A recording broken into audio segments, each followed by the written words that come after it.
我们各地的莲友们，大家早上好，阿弥陀佛。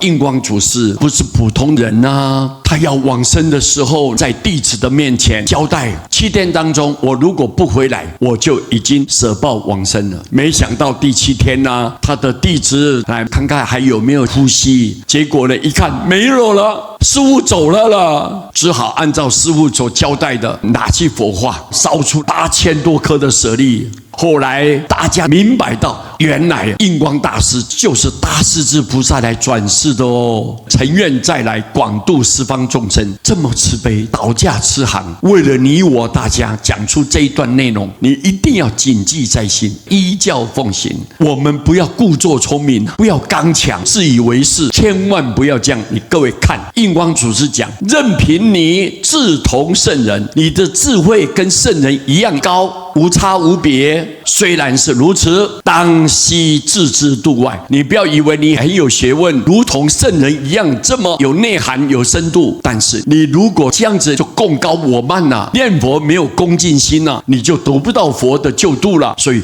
你必须要置之度外。你不要以为靠你的智慧可以解脱。不行的，念佛是往生的正因呢。你要将持一句佛号，这一句南无阿弥陀佛的名号，当作你的本命元辰，就是你的生命一样，你的根本。一个人如果元辰暗淡，身体就欠安。你念佛号，我完全仰仗他，靠这句名号自求往生。我发愿，我一定要往生西方。念佛一法，尤其在专心无二。念佛这个方法呢，特别重视专心无二。你要一心一意的，诚心诚意的，要内外一如，表里如一。若写此写彼，你如果写这个又要写那个，什么都想学，什么都想靠，那纵将三藏12部读得烂熟啊！就算你将三藏12部一切经典你都读得滚瓜烂熟，非常熟悉，但是仍然与生死没有关系哦。你要到西方，不是靠你读的经典书读得多，你了解的特别清楚，靠这些来去西方，不是的。你是靠你能够完全仰仗弥陀的名号，名号是他力，你只要一念佛，跟佛的心是相应的，符合他的本愿。他的本愿就是要救度念佛的众生，